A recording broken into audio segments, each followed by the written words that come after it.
In this week's Torah portion, a new Pharaoh comes to power, and he decrees, in order so that no Jewish future leaders come and take the people out of Egypt, all Jewish baby boys need to be thrown into the Nile River and killed. Miriam, sister of Moshe, takes little baby Moshe and brings him to the Nile River and puts him in a basket in order to, hopefully, somehow, miraculously, he will be saved. At that exact moment, Basia, the daughter of Pharaoh, sees this basket, reaches out, extends her hand. A miracle happens that her hand gets extremely long, and she's able to bring the basket in. This is not fate. This is called divine providence. This wasn't just a happenstance.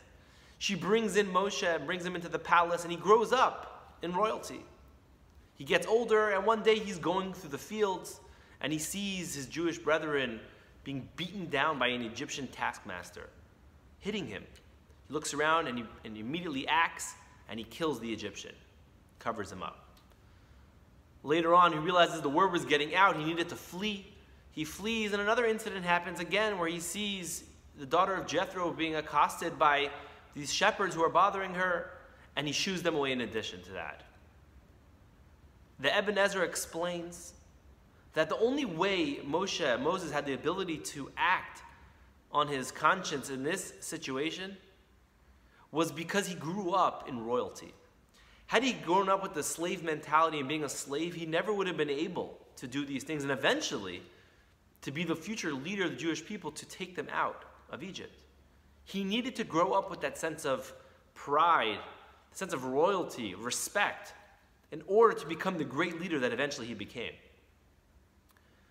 It's explained, the rabbis explain a phenomenal lesson that as parents it's so important for us to have, is that in the argument of nature versus nurture, on the side of nurture in this situation, is that if we give our children the self-esteem and the feeling that they are royalty, they are special, especially being the children, they're princes, they're the children of God in heaven. We're princes as well. And we tell our children, you're special, how amazing it is to be Jewish, and give them the love and the kindness, not just in terms of the Jewish aspect of their lives, but in general, to show them respect, to explain to them they can accomplish anything they want.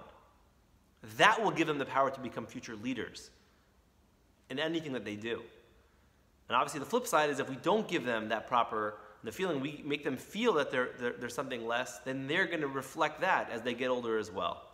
So it's a tremendous power that we have as parents to be able to raise our children in the proper way, show them as role models how great they are and how great they could be. And who knows, maybe they'll be the future leaders of the Jewish people. Have a wonderful Shabbos and a wonderful week.